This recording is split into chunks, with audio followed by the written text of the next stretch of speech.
évidemment, comme vous venez de le dire, il y a des détracteurs qui sont en train de vouloir aussi gagner dans l'opinion, dire que, bon, voilà, Boinapou a été là pour une mission un peu contraire à ce que je venais de dire. Oui.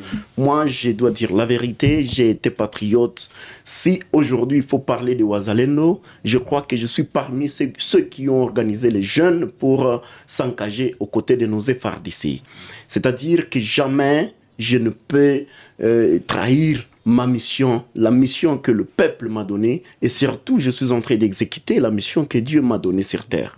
Et c'est pour cela que ceux qui disent cela, oui, bon, je ne sais pas s'il faut dire que c'est de bonnes guerres, parce que la guerre politique, elle reste politique, mais je ne crois pas qu'il faut encourager des personnes qui disent comme ça. Parce que oui, certes, nous sommes en guerre, à pleine guerre, où tout le monde commence à être une personne à craindre. Évidemment, on ne sait pas qui collabore avec l'ennemi. Et étant donné que les gens sont en train de collaborer avec les ennemis, moi, je ne peux qu'appeler la jeunesse au patriotisme aigu. Parce qu'évidemment, apparemment, les gens parlent du patriotisme, mais ils ne savent pas ce que signifie réellement le patriotisme. Et ce que nous sommes en train de vivre aujourd'hui, c'est que nous devons comprendre que l'ennemi a aussi des stratégies. Ces stratégies dans lesquelles les jeunes sont en train de tomber dans leurs pièges. Allez voir par exemple le Grand Nord qui est infiltré aujourd'hui. Étant donné que le Grand Nord est infiltré, nous sommes en train d'assister à des catastrophes là-bas. On ne sait pas qui est l'élément incitateur des jeunes, et surtout dans la partie nord du territoire de Lubero et à ville de Butembo, comme dans les territoires ou ville de Beni.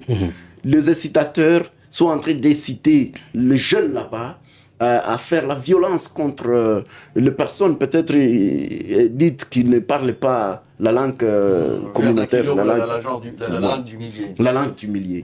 Et donc, nous devons d'abord décourager ces actes xénophobes, étant donné que les jeunes doivent comprendre que l'ennemi que nous connaissons tous, l'ennemi commun, c'est le Rwanda.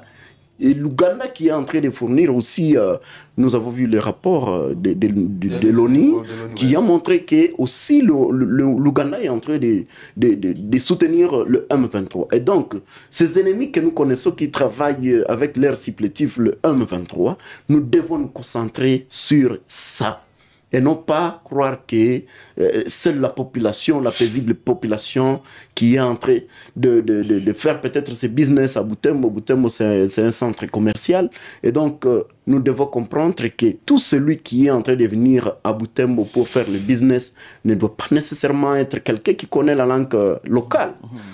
Des deux, vous savez, il y a des gens qui sont en train de dire mais comment il y a des avancées directes ou soit les avancées oui, parce que des Kanyabayonga, cassés partout là-bas. Vous devez comprendre que les jeunes qui étaient en train de se battre depuis Bunagana, les Nande ont été là, les jeunes de Lubero ont été là, ils étaient en train de faire la résistance là-bas. Et si aujourd'hui, on est en train de contenir le M23. Ça fait, je rappelle, ça fait plus de 2 ans que les jeunes et le FARDC sont en train de se battre contre le M23. Et voilà, l'opinion ne doit pas quand même dire que les jeunes de Lubero sont complices. Non, non. Ça, nous devons dire la vérité. Parce que là, au moins, il faut qu'on en parle. On préfère faire cette émission pour que la population ait une idée assez vaste. Mais lorsqu'on réfléchit sur les derniers événements, on a vu un deuxième suppléant d'un grand homme en province qui, aussitôt la rébellion arrivée dans la zone, l'homme a changé de casquette et travaille pour le compte de l'ennemi. Aujourd'hui, on a vu également des jeunes qui s'en prennent aux forces armées de la République démocratique du Congo. Est-ce que nous n'avons pas, quand je dis nous, c'est la population, n'avons pas droit de douter ou de remettre le tour? Bon, pour un peu de précision, l'homme, je lui ai rencontré à Kirumba. C'était d'abord quelqu'un connu, un notable de la cité, et qui venait de se transformer à un Mouzalendo. Comprenez? Et tout le peuple est derrière le Wazalendo. Tout le Wazalendo.